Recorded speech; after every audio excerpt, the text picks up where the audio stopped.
On June 18, 1971, the President of the United States of America, Richard Nixon, coined the term the war on drugs. In Canada, our government has put policies in place where we now recognize this was never a war on drugs, but rather a war on people. A war that specifically has targeted racialized and marginalized people. Today, racialized people are targeted at a higher rate where drug policy is concerned, and we must acknowledge this lived reality. People across this country living with substance use disorder are more highly susceptible to communicable diseases, stigma, and criminalization. As we stand with our American friends in faith this day, we also need to engage our own country in spaces where we seek to reduce harm for all people affected by substance use disorder and illicit substances. Throughout this time of COVID-19, toxic drug poisoning in relation to illicit substances has risen dramatically. Isolation and a lack of access to resources have left people without the services so desperately needed. We, as the Church, are called into a fulsome relationship with creation to understand the need of our fellow beings and how we might engage. So often when we talk about harm reduction, we consider the physical need.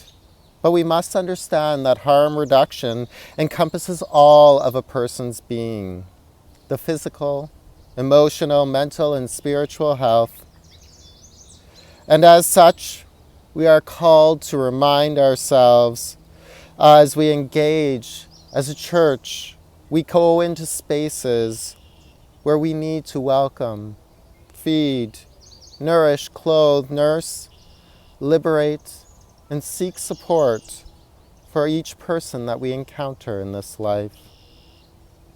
As we continue our conversations on harm reduction, we remind ourselves that this is a dialogue.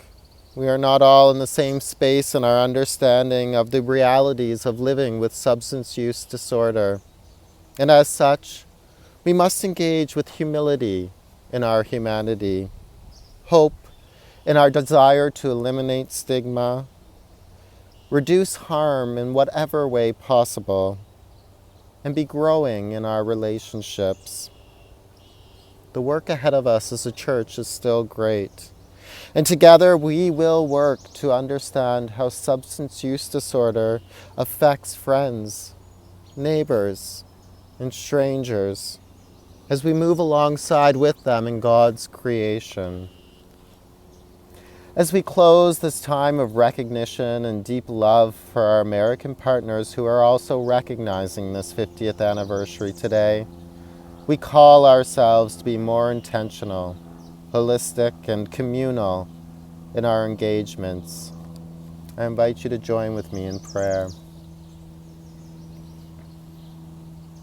God, we are called into a communal response, into spaces where we seek to reduce harm for all your people, physically, emotionally, mentally, and spiritually. We understand deep in our hearts that this war on drugs is a war on people, and more specifically, a war on racialized and marginalized people. We must call our systems into account, understanding that we too are part of these systems, and as such, we have agency.